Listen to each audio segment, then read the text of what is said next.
health is and what public health practitioners do and the role of public health organizations within their community. But rather simply, public health is essentially efforts put in place to improve the health of the community, to improve the health of populations. Think about your doctor, for example. On any given day, a doctor can only see a certain amount of people per day. Their reach is limited and finite because they can only schedule in certain appointments throughout the day. They can only take on a certain amount of patients. Public health practitioners, on the other hand, we focus on the entire population. What type of illnesses and diseases are going on within the population? What is the rate in which they are being facilitated? How many people within the population have it? And how is it impacting the health and the lives of the population as a whole?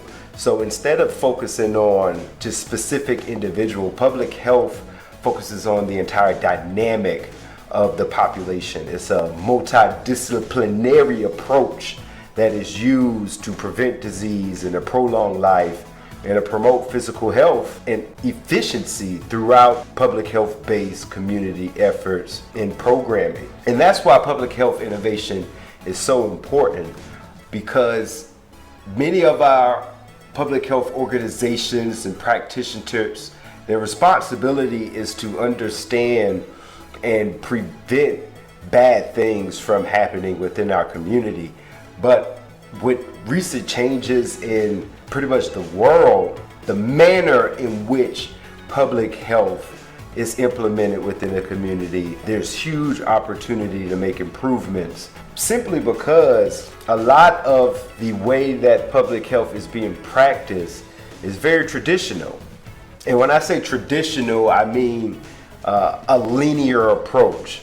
Many public health organizations specialize in the surveillance of populations, capturing data and combining information to identify what is going on within the community. And another large part is focused on service and treatment. How do we, now that we understand the types of things that's afflicting our community, what types of medicines or what types of direct hands-on services or what types of things can this organization do to help mitigate that growth and treat these illnesses? But that's especially in today's time where the problem lies, because there are still a number of, for example, infectious diseases that are still impacting our community, but a lot of the things that are increasing poor quality of life